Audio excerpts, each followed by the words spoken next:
Record of Lodoss War is a franchise of fantasy novels by one Ryo Mizuno, based in a world called Forsalia, a place he developed originally to set tabletop RPG adventures in. It's been developed into manga and anime, as well as a healthy handful of video games, starting way back in 1988 with Hajiro no Majo for computers such as the PC-98, MSX, and SharpX 68000, right up until the most recent entry, Deedlit in Wonder Labyrinth, released for all modern consoles and PC. Most of the later ones have been translated into English, not this one, sadly. Particularly notable is the 2000 Dreamcast edition, which got a worldwide release. It's a franchise that's not been afraid to cross over into different genres, whereas the early ones, right up to the Super Famicom version in 1995, were all straight-up turn-based JRPGs with some strategy elements. The most recent is actually a Symphony of the Night reminiscent Metroidvania. This Japan-only Game Boy Color release is actually a board game with RPG combat elements, quite unlike anything else in the franchise. Based more closely on the tabletop game Lodoss Island than any of the other games or anime, it actually plays more along the lines of the Game of Life or something like that, whereby you start at one end of a board, you have an end destination with multiple paths, rolling a number at the start of a turn and moving up to that many spaces, carrying out the instructions of whatever space you choose to land on.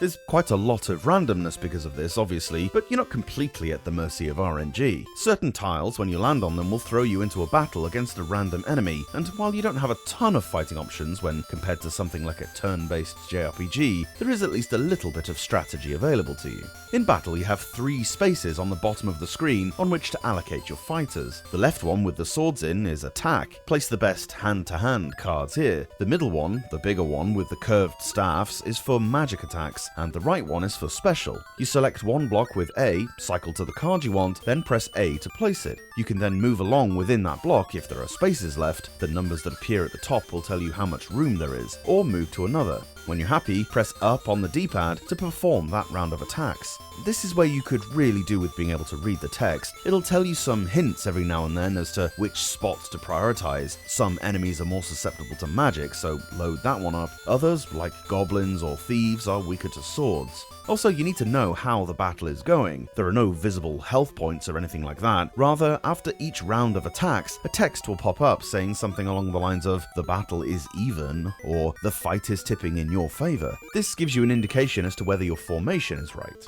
If the battle is going against you, you need to change your card positions up. If you're winning, pretty much just stick to the same one and attack again, and before too long you'll win the fight. Now, before each turn, you have 2 options. The top one is to roll the die and make your move. The second one, however, allows you to choose the lead in your party. What this does is affect the configuration available to you in battle. Some characters will allow you to put more cards into attack, some favor magic, and some are more balanced. It's a shame you don't really get to use this all that tactically. It's really more trial and error, as you never know what kind of enemies are going to attack you. Just go with what you feel works best. To augment your starting trio, there are 9 other characters that you can recruit. You'll meet a couple of strong magic users pretty early on, but obviously there isn't space for all of them in every attack. It seems the majority of characters are strong in magic, with only a few swordsmen or axe wielders, and only 2 real support characters. Once you meet this Aldo guy, it might be best to have him as your lead, as this then allows you to play 5 magic cards, which should be enough to overpower most standard enemies. There's no penalty for changing it up at all though, so ultimately it's not a huge deal. There is a turn limit per stage, but that doesn't mean you have to rush through the shorter paths all the time. These are often much more enemy-laden, and it might not be in your best interest to go down them because of that. Sometimes on an enemy tile, you won't necessarily fight, but might be stopped by a thief who steals your money. Well, money's not really a thing here, so he'll actually take some of your turns off you. Luckily, you're just as likely, early on at least, to be greeted by a friendly elf called Marfa Shinkan who can add a good 5 or 6 turns onto your counter. As it happens, these good events are just as common as the bad ones, so you should have little trouble reaching the destination.